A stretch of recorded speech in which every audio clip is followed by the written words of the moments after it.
Hi everyone, welcome back. Last lecture we have started with chapter number 4 and we are going to be continuing the chapter. Now last lecture हमने ecosystem का definition किया था, food chain, food web and all the basics we have been brushing up. Let's continue. Okay, now a ecosystem basically could be divided into two components as we discussed earlier, abiotic component and biotic component. Now you have this flowchart in your textbook and you know as per the new SSC pattern flow chart are a boon to us. हमको ये एकदम ही अच्छे से करना है. क्यों? क्योंकि flow chart वैसे के वैसे एग्जाम में आता है तो वैसे के वैसे ही पढ़ना है.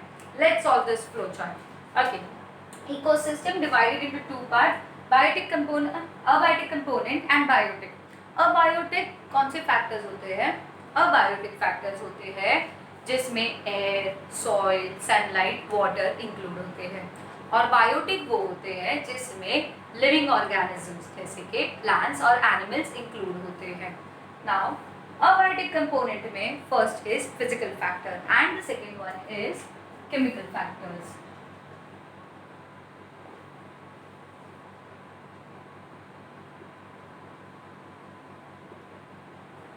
Okay, physical factor and chemical factors. Now physical factor में air, water vapour, mineral, soil, sunlight है. So chemical factors basically have nutrients. Nutrients are present. Nutrients क्या होते हैं? Nutrients होते हैं organic substances जैसे कि proteins, carbohydrates and fats. So these are organic substances.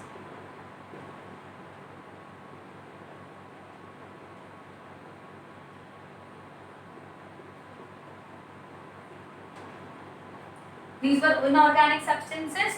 Nutrients divided into two parts. Inorganic substances like hydrogen, oxygen, nitrogen, calcium, iron, sodium, potassium. And organic substances protein, carbohydrate, fats जो हमारे day to day life में हम खाते हैं nutrients food के source में. So these are all the abiotic components divided in physical and chemical factor. जैसे abiotic है वैसे ही we have biotic factors. Biotic factors are again divided into two parts. Autotrophic. Auto means self. Trophic means nutrition. Self nutrition. खुद का खाना खुद बनाने वाले organisms को कहते हैं autotrophic. तो autotrophic को खुद का खाना खुद बनाते हैं तो can we call them producers? क्यों? Because वो खुद का खाना खुद produce करते हैं. तो these are the producers. Producers का classical example है plants. Why? Because plants produce their own food in the presence of sunlight, carbon dioxide and chlorophyll.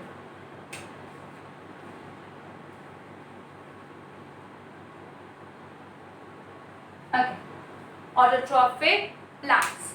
Now, if plants are producers, तो उनको जो खाएंगे वो क्या हो गए? Consumers.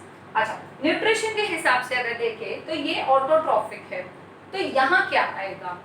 ऑटोट्रॉफिक वो जो खुद का खाना खुद बनाते हैं.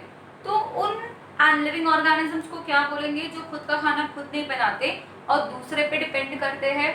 वो ऑर्गेनिजम्स को हम कहते हैं हेटेरोट्रॉफिक.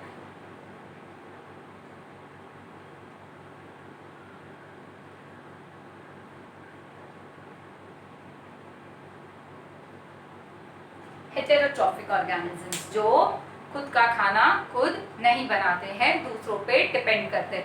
हेटेरो का मतलब होता है डिफरेंट, ट्रॉफिक का मतलब होता है nutrition. For the purpose of nutrition depending on other organisms is known as heterotrophic. Heterotrophic again is divided into two parts, animals and decomposers.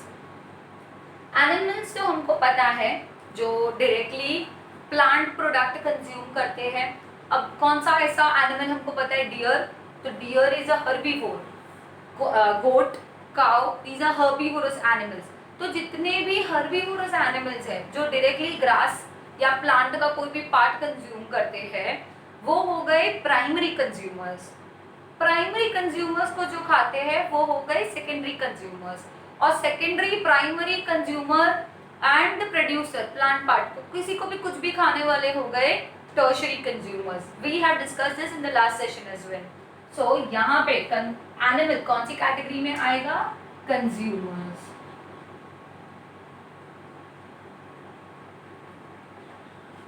Consumer could be primary, secondary and tertiary.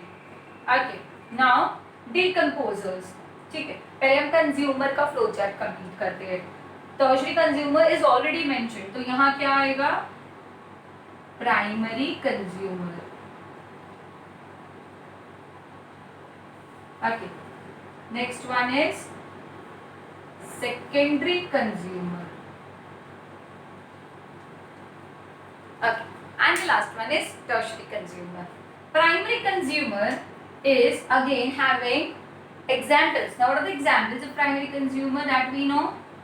Deer, goat, cow. Primary consumer. Secondary consumer ये जो इनको खाते हैं, तो हम example क्या लिखेंगे? Lion, tiger. Okay, if I have written here a frog, or I should be writing a grasshopper to be precise.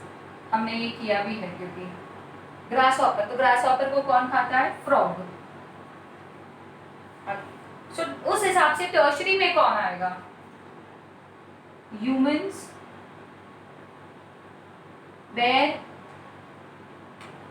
snake, vulture. So these were the examples for tertiary consumers.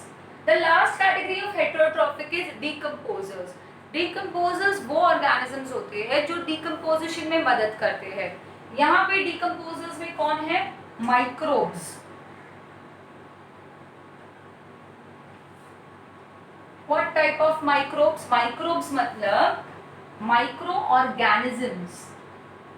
Microbes is microorganisms. So what type of microorganisms are these?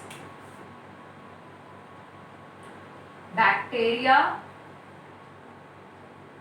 and fungi are the classical examples of microbes. So I hope this flowchart is absolutely clear. ये flowchart as it is textbook में, notebook में लिखना है. Text में boxes fill ना भी किए तो भी नोटबुक में पूरा चाहिए विथ एग्जाम्पल्स. ये सब एग्जाम्पल्स चाहिए बुक में. ये flow chart as it is पूछते हैं एग्जाम में, सो हमको प्रैक्टिस अच्छे से करना ही है. I would suggest take a screenshot of this and make a note of this. Okay, now this was all about ecosystem and its characteristics, ecosystem and its division in abiotic and biotic components. Now this is what we have learned in earlier classes as well. हमने ecosystem पढ़ा, हमने food chain पढ़ा, हमने food web पढ़ा. Study of this ecosystem. What is the definition of ecosystem?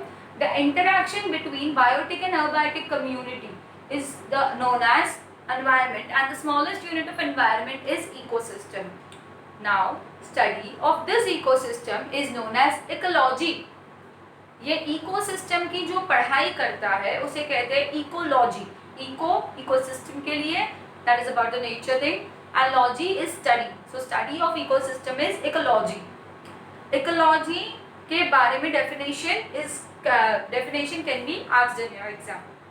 Okay, now if this ecology is the smallest unit, study of ecosystem is the smallest unit and ecology is its study is the smallest part.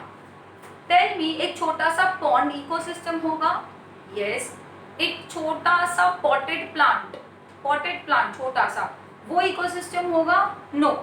Why? Because a potted plant depends on us.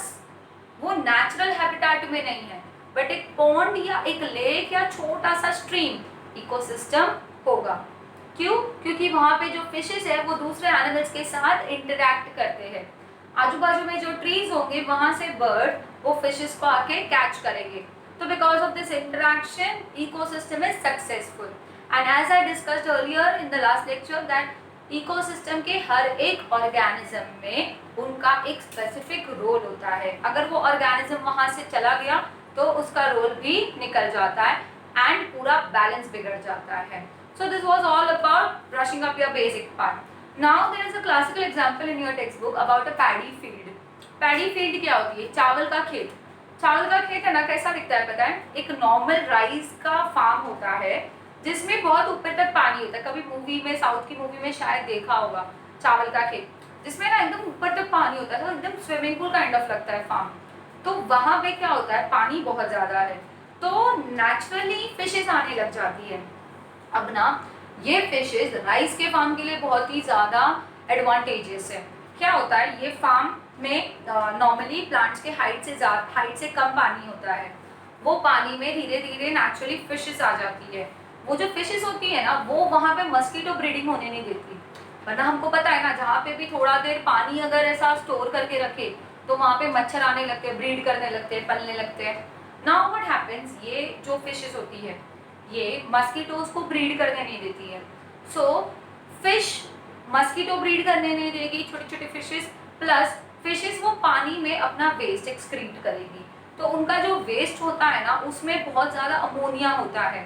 That ammonia acts as a fertilizer to the rice field. तो चावल के खेत में जो नीचे soil है वो सारा अमोनिया खींच लेता है, एंड ये अमोनिया से राइस को मिनरल्स मिलते हैं, दैट इज नाइट्रोजन मिलता है। So this is kind of a cycle thing, okay?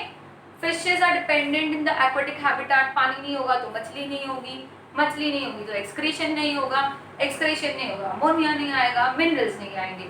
So ये बहुत ही एक साइक्लिक बात है। Now this looks like all animals are dependent on each other, or organisms are.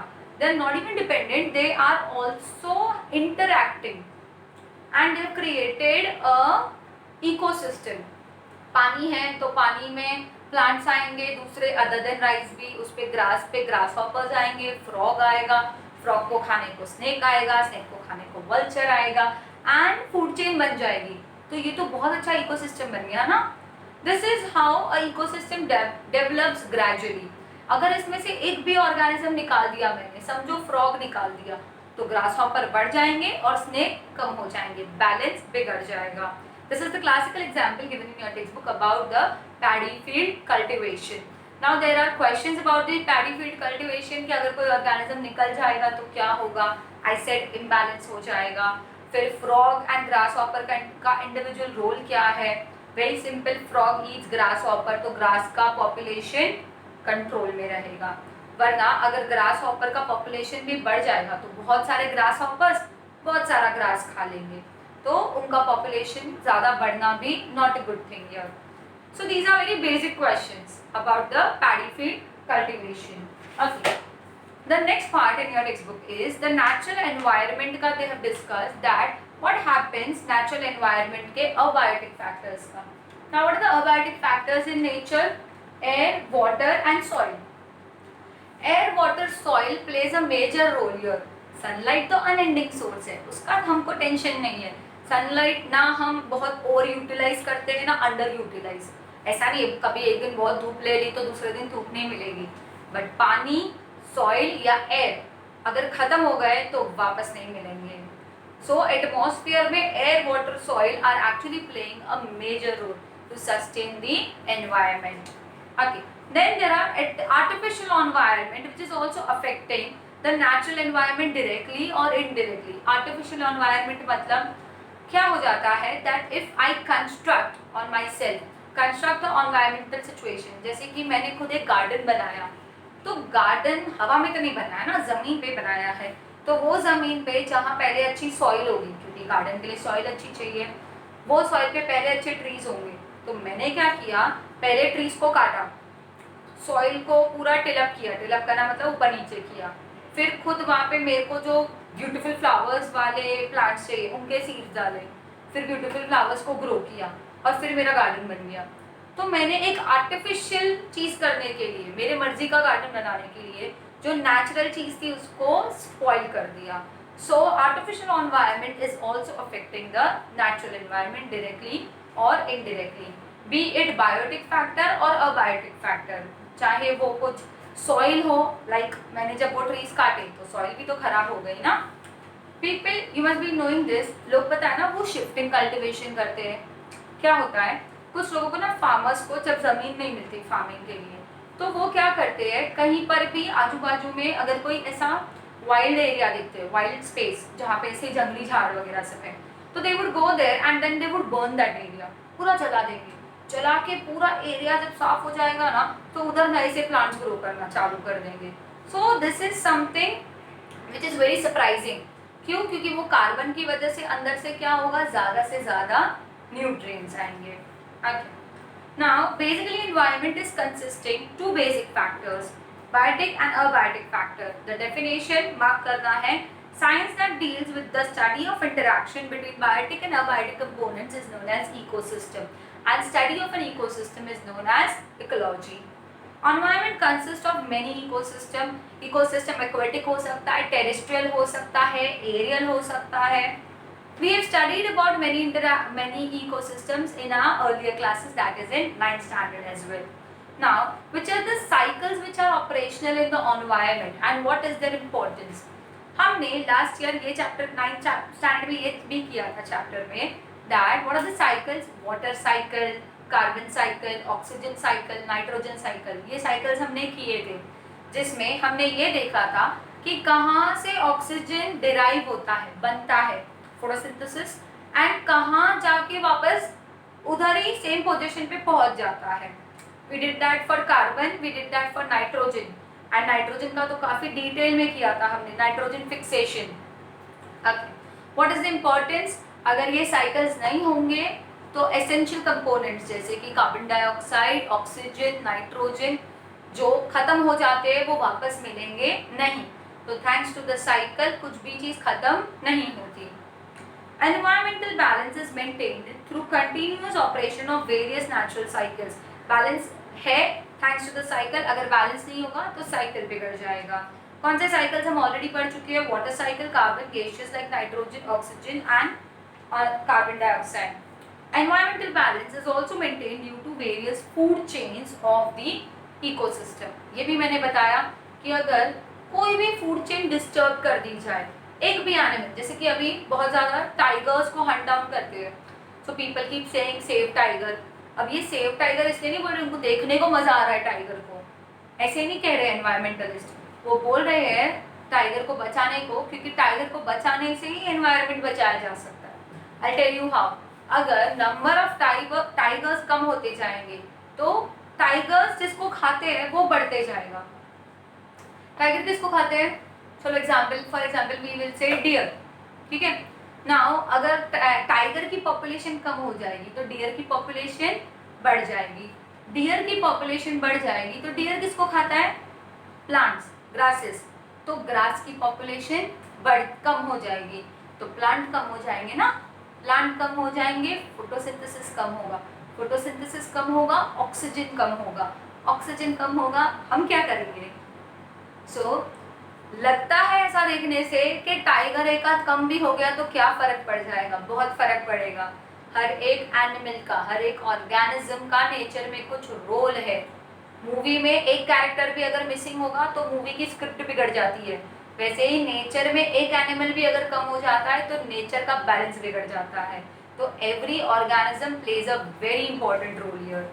Okay. Now let us, as I've been telling you so much of importance about nature and environment. अगर nature and environment इतना ही important है तो why are we not conserving it?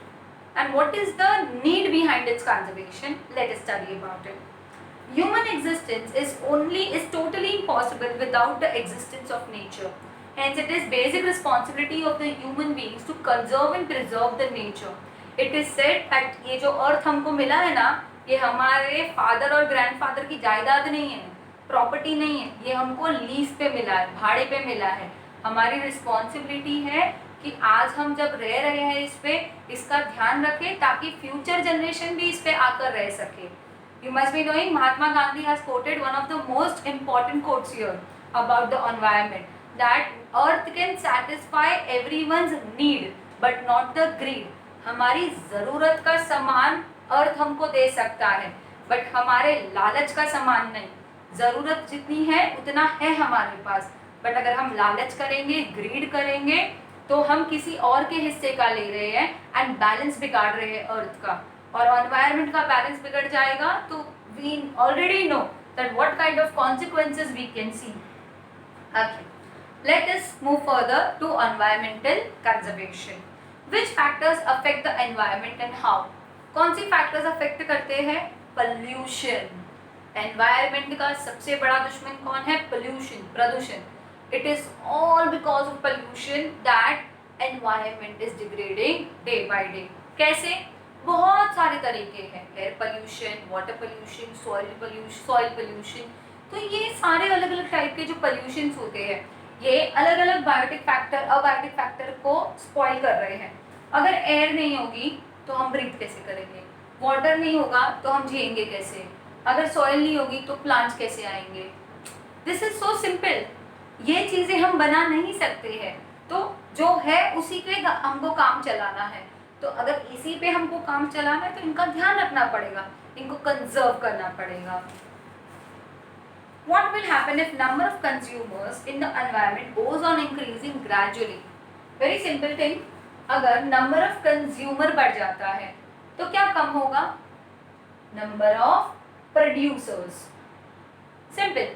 Consumers किसको खाते हैं? Producers को. I'll tell you, घर पे 3 कैबेज है, 3 कैबेज में 6 लोग खा सकते हैं. So 3 cabbage are 3 produced plants. And 6 people eating 3 cabbage are the consumers. अब 6 की जगह 60 लोग आ गए. 6 people can eat 3 cabbage. 60 people can eat cabbage? No. So if the number of consumers increase, number of producers decrease. Plants कम हो जाएंगे and बिना plants के दुनिया नहीं बचेगी. Because no photosynthesis, no oxygen. No oxygen, no mineral miss talking and no students listening. कुछ नहीं हो सकता. So it is very important to conserve nature. Okay. What will be the effect of industries established on the river bank on the river ecosystem? This is one classical example जिसको हमने देख लिया है करके, ट्रायल एंड एरर हो चुका है इसका. यमुना रिवर जो है ना ताजमहल के पीछे, ताजमहल से होके उसकी ट्रिब्यूटरी जाती है. यमुना के पास में केमिकल फैक्ट्रीज थी, पूरे यमुना के पानी को अफेक्ट कर दिया और पूरे एरिया में एयर पोल्यूशन कर दिया. ताजमहल तो येलो हुआ ही हुआ, यमुना का पानी खराब हुआ, वही पानी इवैपोरेट हुआ और उधर इतना ज्यादा एटमॉस्फेयर में एसिड लेवल बढ़ गया कि एसिड रेन्स हुई और एसिड रेन्स की वजह से ताजमहल येलोइंग शुरू हो गया. दिस इज समथिंग जो हमने देख लिया है ऑलरेडी. ऐसा भी नहीं कि कुछ हुआ नहीं और हम बस हाइपोथेटिकली अज्यूम कर रहे हैं कि हाँ जब भी होगा तभी देखेंगे. ऐसा नहीं है, हो चुका है, हम देख चुके हैं. So now we need to conserve this and this has same occurred with Ganga river as well. Ganga river के आसपास जितने भी इंडस्ट्रीज थे, केमिकल इंडस्ट्रीज थे, मेटल इंडस्ट्रीज थे, सारे इंडस्ट्रीज अपना वेस्ट पानी में डायरेक्टली डालते थे. डायरेक्टली डालने की वजह से क्या हो गया? पानी पूरा खराब हो गया. जहाँ जहाँ से वो पानी जाता है, forest region, village region, animals consume करें, ह्यूमंस कंज्यूम करें, सब अफेक्ट होते हैं. और ये जो हेवी मेटल्स होते हैं दे आर कार्सिनोजेनिक मतलब कैंसर कॉजिंग. तो अगर ये डायरेक्टली कैसे भी करके बॉडी में अब्जॉर्ब हो जाते हैं तो ये कैंसर करते हैं. एंड ह्यूमंस में शायद डायरेक्टली ना आए, हम थोड़ी गंगा में पानी बॉटल भर के पीते हैं डायरेक्टली नहीं, बट गंगा रिवर का पानी प्लांट्स को तो जाता है ना, एग्रीकल्चर में तो यूज होता है ना, एग्रीकल्चर में ये पानी जाता है, सॉइल में इसके मिनरल्स चले जाते हैं. ठीक है, अब ये पानी में समझो मेटल्स है, हेवी मेटल्स है, arsenic, selenium, these are heavy metals. तो एस्बेस्टॉस, हेवी मेटल्स पानी में से कहाँ जाते हैं? सॉइल में जाते हैं. सॉइल उसको अब्जॉर्ब करता है, सॉइल के थ्रू प्लांट उसको अब्जॉर्ब करता है. समझो वहाँ पे राइस का फील्ड है, वीट का फील्ड है, ये वीट ने सब अब्जॉर्ब कर लिया. जब हम ये वीट खाएंगे तब ये वीट के थ्रू हमारे बॉडी में हेवी मेटल्स जाएंगे and the body might get affected because of carcinogenic elements, that is cancer causing heavy metals. Same चीज हो सकती है people eating non vegetarian food. यही प्लांट्स को जाके किसी गोट ने या डियर ने, गोट ने खा लिया समझो, तो ये गोट को एज मटन बना के खाएंगे लोग. गोट की बॉडी में जितना भी मेटल गया है वही मेटल डाइजेस्ट तो नहीं कर सकती, गोट थोड़ी मेटल डाइजेस्ट कर सकती है, हम नहीं कर सकती तो वो क्यों करेगी? यही मटन जब पीपल वुड ईट उनकी बॉडी में डायरेक्टली जाएगा. सो एनीवे तुम कुछ भी कर लो, अगर हम वाटर पोल्यूशन करेंगे तो वो प्लांट को पोल्यूट करेगा और वही प्लांट हम जब कंज्यूम करेंगे हमारी बॉडी पोल्यूट होगी ही. When some natural factors of environment and some artificial polluted factors harm the environment, it creates imbalance between them. Various factors of the environment and ultimately affects the existence of biotic factors. Let us understand the factors affecting the environment. Now there is again a flow chart which is about factors affecting the environment. Let us solve the flow chart. Now as you can see, you can directly write it down. In fact, there's a factor affecting environment. दो type के factors हैं, natural factors, man-made factors.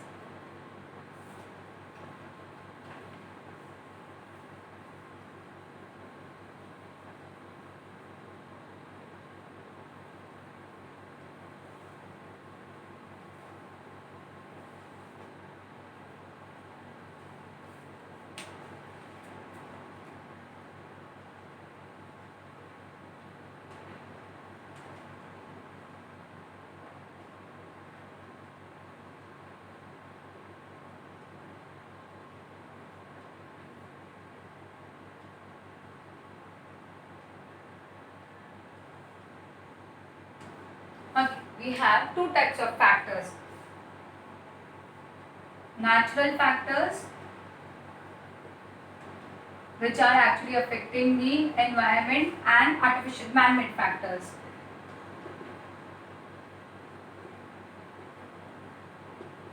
Okay, let's understand one by one. पहला क्या है? Natural factors. What type of natural factors actually affect the environment? Earthquake. The first example is already given over there. तो earthquake is a natural disaster. तो earthquake की तरह volcanic eruption,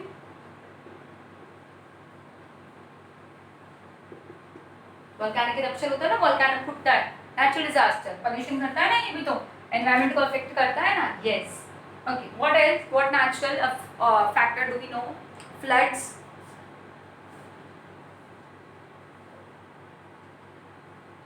Landslides. These are some examples of natural factors which are directly affecting the environment. Now man-made factors. Man-made factors में they've already given deforestation. What is deforestation?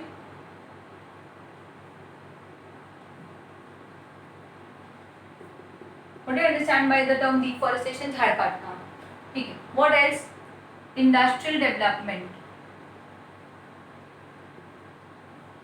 बहुत ज़्यादा industries बनाएंगे forest काट के तो. What else? Industrial development. Mining. Mining करते हैं ना कोल के लिए.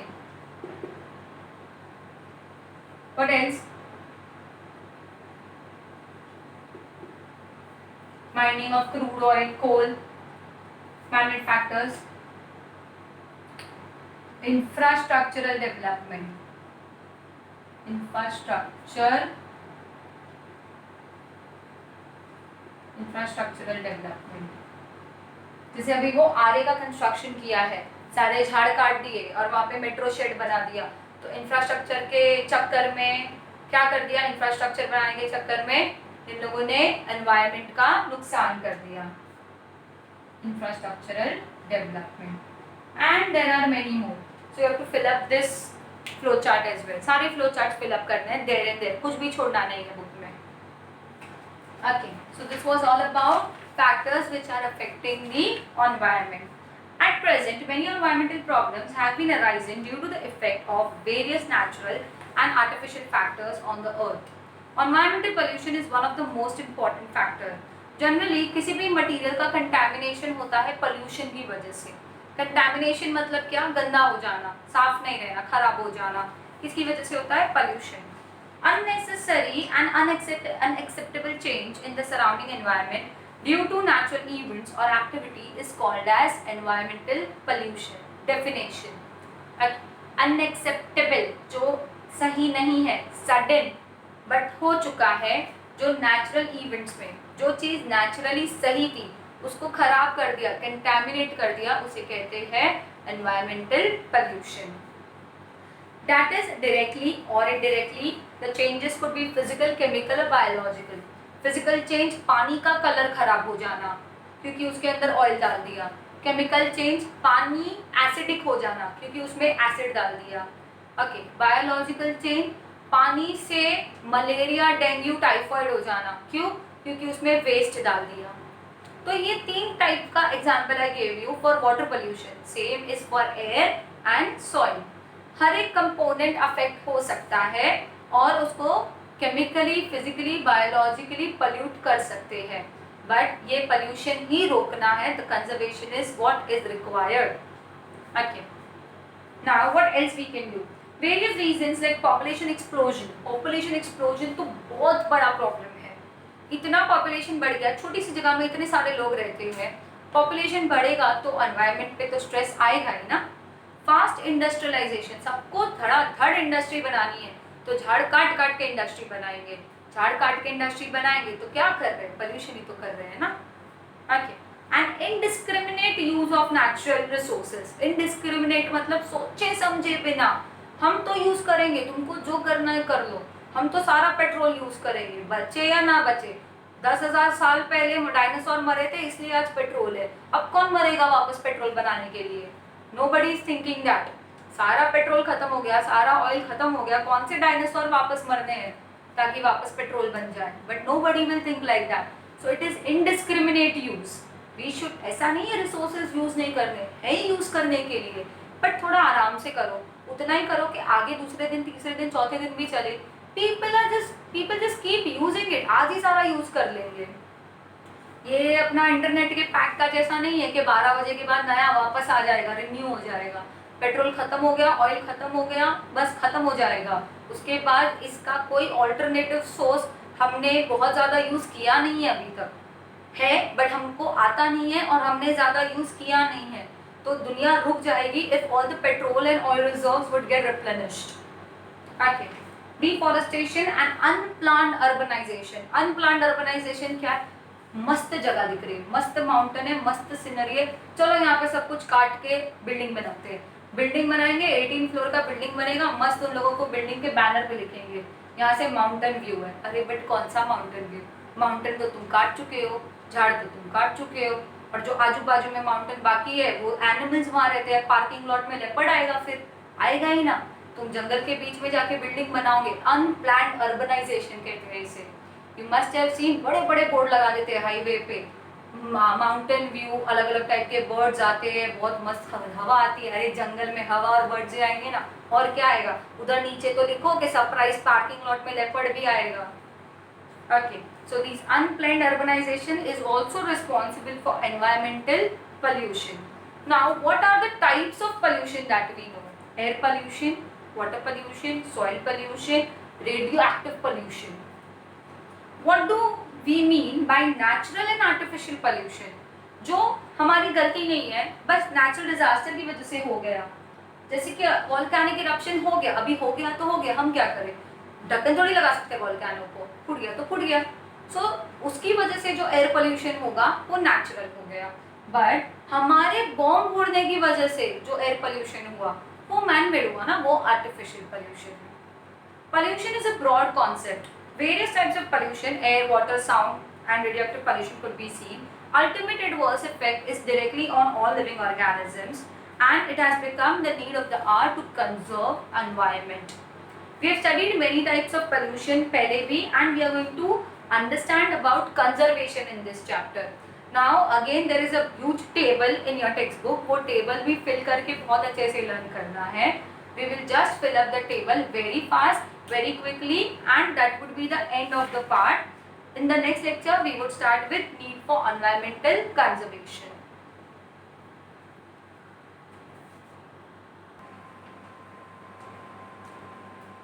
Okay, so let us continue with the table. Air pollution. Air pollution में what are the components? The components are gases. Gases like carbon dioxide, carbon monoxide, hydrocarbon, sulfur, NOx. NOx is NO2 या NO3, nitrates और nitrites. Hydrogen sulphides, ये सारे gases, chemicals सब industries release करती है जिससे air pollution होता है।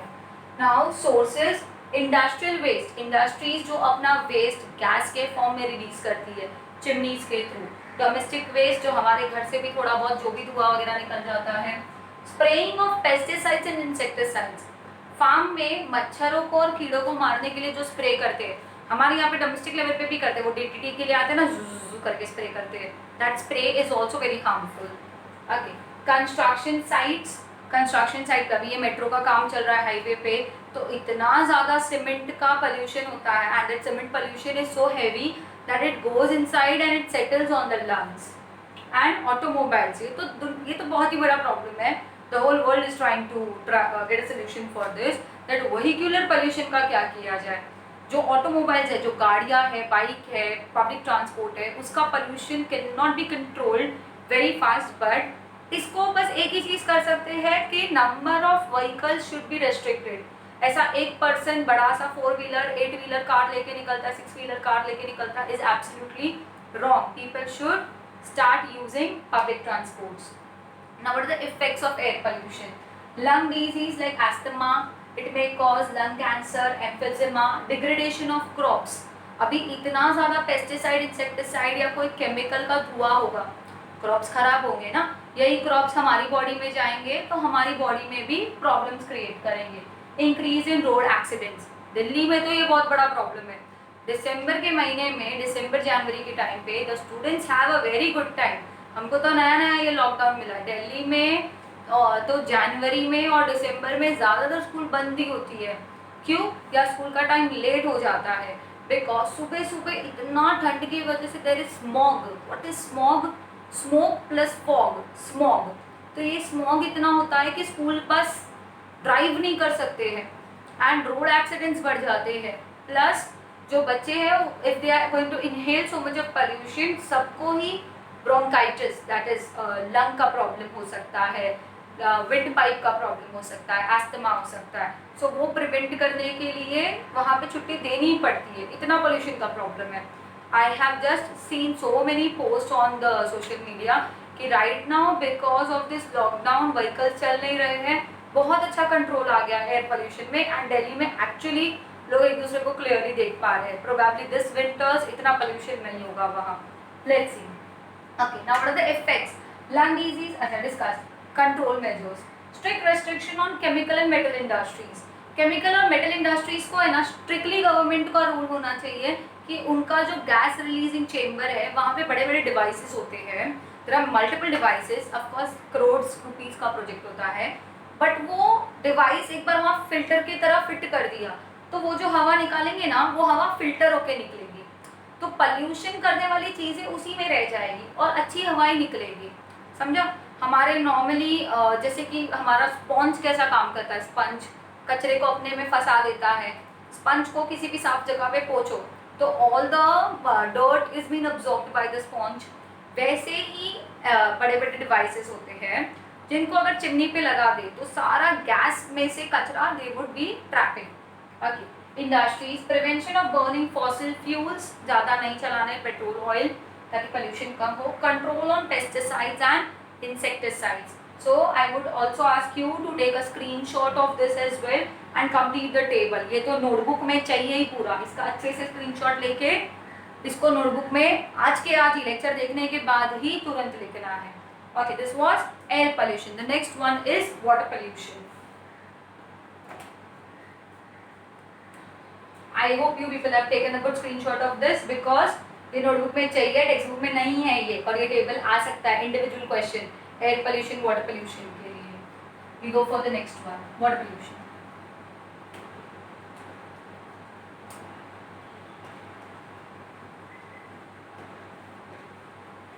Okay. वाटर पोल्यूशन के कंपोनेंट्स नहीं दिए हैं, तो वाटर पोल्यूशन के कंपोनेंट्स में व्हाट वी विल डू, हम सॉलिड और गैसेस फॉर्मेट में नहीं करेंगे, वो होगा लिक्विड एंड सॉलिड फॉर्म में। तो सॉलिड रहने देते हैं, गैसेस को हम रब आउट कर देंगे।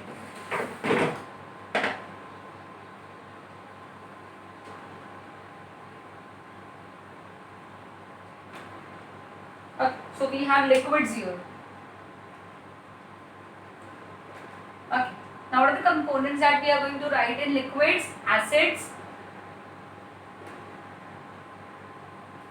strong metal एफ्लुएंट्स, एफ्लुएंट का मतलब होता है liquid waste, acids, strong metal, effluents, ये सारी चीजें रिलीज होती है।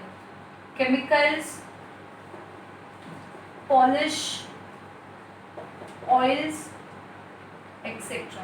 Okay, what type of solids, dust and ash को निकाल देंगे, carbon, lead, asbestos, fine, organic and inorganic waste.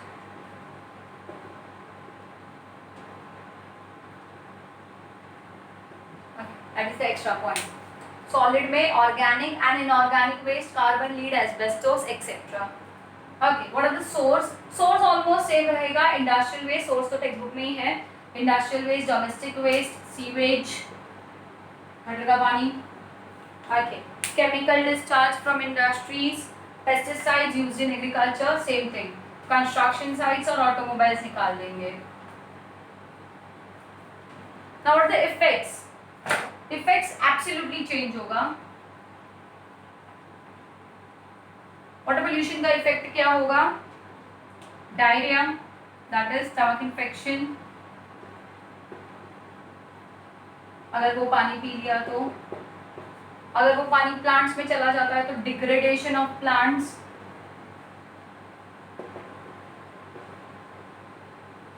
और crops.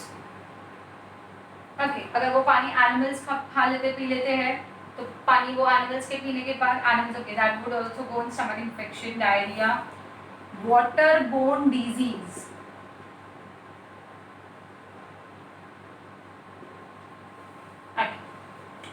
What are the control restrictions on the chemical and metal industries? Same thing. Prevention of burning of fossil fuel यहाँ नहीं आएगा, यहाँ पे proper sewage disposal आएगा। जो gutter का पानी है वो साफ करके बाद में डिस्पोज करना है सी या रिवर में। That's it. Take a screenshot of this as well. Water pollution, water pollution भी बहुत बड़ा मेनेस है, बहुत बड़ा प्रॉब्लम है। पानी अगर खराब क्वालिटी का होगा, कंटैमिनेटेड होगा, तो it is also going to affect this. I hope you have taken a good screenshot for water pollution as well. We go to the third one, that is the last one, soil pollution.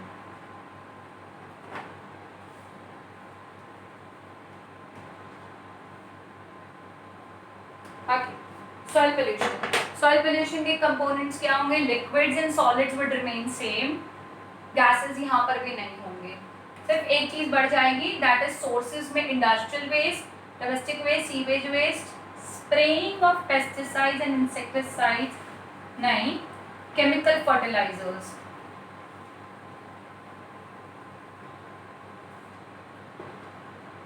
Use of chemical fertilisers, क्योंकि soil में अगर chemical fertilisers डालेंगे तो soil का quality खराब हो जाएगा ना। Dumping of waste,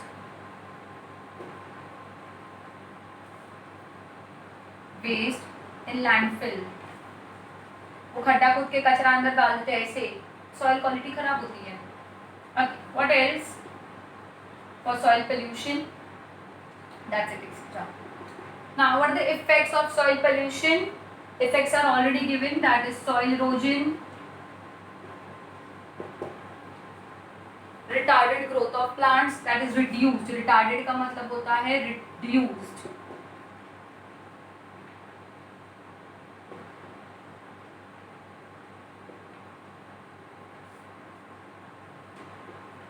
retarded growth of plant, crops, nutritional deficiency. What is nutritional deficiency? Soil के न्यूट्रिएंट्स कम हो जाएंगे, तो वो सॉइल में ग्रो होने वाला प्लांट अगर हम खाते हैं तो हमको बराबर न्यूट्रिएंट नहीं मिलेंगे, तो बॉडी अफेक्ट करेंगे, न्यूट्रिशनल डेफिशिएंसी। अच्छा, why they have mentioned soil erosion?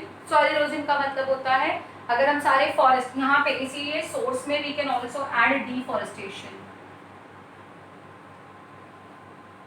सारे झाड़ काट दिए तो सॉइल इरोड हो जाएगी ना, झाड़ नहीं होंगे, ट्रीज नहीं होंगे तो रूट्स नहीं होंगे, रूट्स नहीं होंगे तो सॉइल निकल जाएगी पानी की वजह से, तो that is soil erosion due to deforestation. What are the control measures?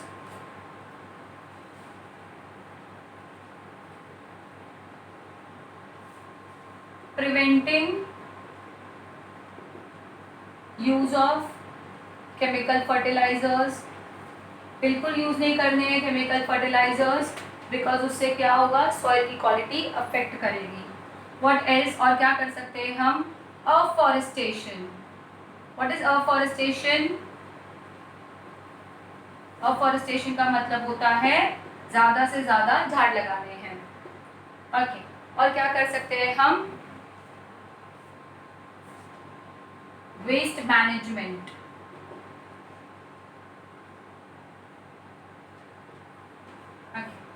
And control on industrial effluents.